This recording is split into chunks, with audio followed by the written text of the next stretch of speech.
এই দেখো একদম রেডি হয়ে গেলাম মা মেয়ে। এখন বাজে সন্ধ্যা 7টা। কিছুক্ষণ বাদেই তো লোকজন সবাই আসবে, ঠাকুর মশাইও আসবে আরতি করার জন্য।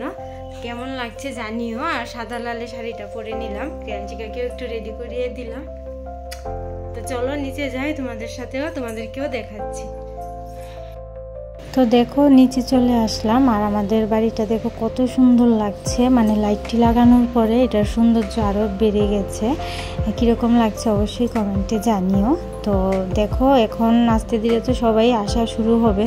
তখন হয়তো 6:30 7টার মতো হয়তো তখন বাজে, টাইমটা ঠিক খেয়াল নেই। তো এইদিকে দেখো পুরোহিত মশাইও আসবে ঠাকুরের আরতি করার জন্য। তো তারপর আস্তে আস্তে লোকজনও আসবে। তো এদিকে তো রেডি হয়ে গেলাম, তোমাদের ক্রিয়াঞ্চিকাকেও রেডি করিয়ে দিলাম। এদিকে দেখো ক্রিয়াঞ্চিকা তো ওর পিপির সাথে নাচতে ব্যস্ত। মানে ও তো পিপিকে পেলে ভীষণ খুশি। আর এদিকে আমার মাও আছে, দেখো সবার সাথে একটু আনন্দ করছে, একটু ডান্স করছিল। আর টিভির মধ্যে কি গান বাজছে অবশ্যই যারা বুঝতে পেরেছো কমেন্টে জানিও। আর ক্রিয়াঞ্চিকা দেখো কতটা খুশি। কপিরাইটের জন্য গানটা তোমাদের শোনাতে পারিনি।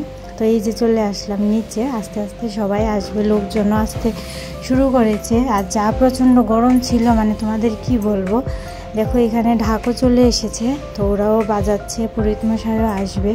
তো সত্যি খুব ভালো লেগেছে এরকম বাড়ির মধ্যে পুজো হলে, সবাই একসাথে খুবই ভালো লাগে। তো দেখো কিছুক্ষণ পরে আমার বৌদি চলে আসে, একজন কাকিমণি আসে, তারপরে এখানে আছে দাদার মেয়ে, তোমরা আগে ব্লগে অনেকবারই দেখেছো। তো বৌদি তারা চলে আসে, এসে একটু বসেছে, ওরা আবার চলে যাবে কিছুক্ষণ বাদেই।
এদিকে বৌদি তারাও প্রসাদ নিয়ে চলে গেল, আর এখানে আমার বোন এসেছে, দাদা এসেছে, ওরাও বসলো প্রসাদ নিতে। এখানে আরেকজন দাদা বৌদি আছে, তো সবাই এখন প্রসাদ নেবে। আর এদিকে ঠাকুরের আরতিও কিন্তু হচ্ছে। তো যাই হোক, তোমরা দেখতে থাকো, আশা করবো খুব ভালো লাগবে ভিডিওটা। এটাই হচ্ছে নেক্সট পার্ট, কারণ এতদিন একটু ব্যস্ত ছিলাম, তাই তোমাদের সাথে সময় মতো ভিডিওটা আপলোড দিতে পারিনি। তোমরা কে কীভাবে পুজোটা কাটিয়েছো সেটা অবশ্যই কমেন্টে জানিও।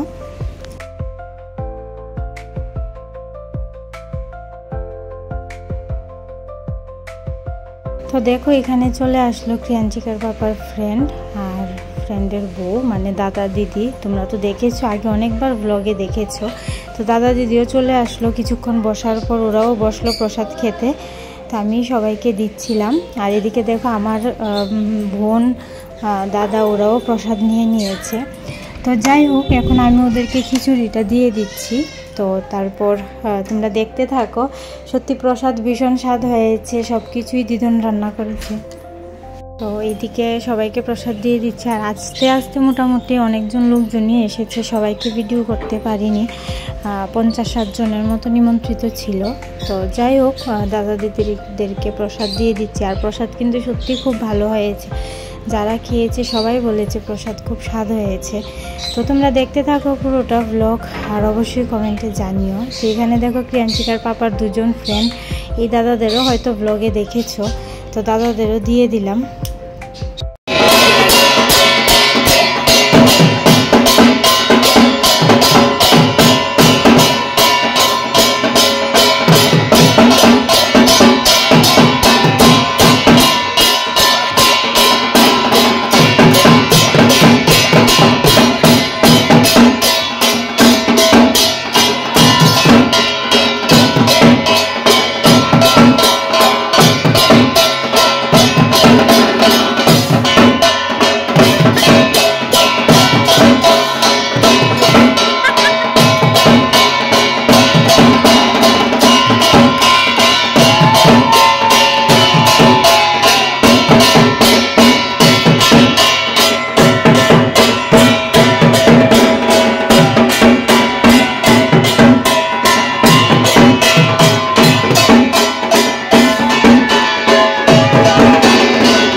তো দেখো, যারা যারা নিমন্ত্রিত ছিল সবাই আসলো প্রসাদ নিয়ে, সবাই চলে গেল। তখন প্রায় 11টা 11:30 মতো বাজে। তো আমরাও কিছুক্ষণ বাদে একটু প্রসাদ নিয়ে নেবার সবাই মিলে খুব আনন্দ করেছি। তোমরা তো দেখতেই পেলে, সব কিছুই তোমাদের সাথে শেয়ার করলাম। তো আজকের এই ব্লগটা এখানেই এন্ড করছি। দেখা হবে নতুন আরেকটি ব্লগ নিয়ে। সবাই খুব ভালো থেকো, সুস্থ থেকো।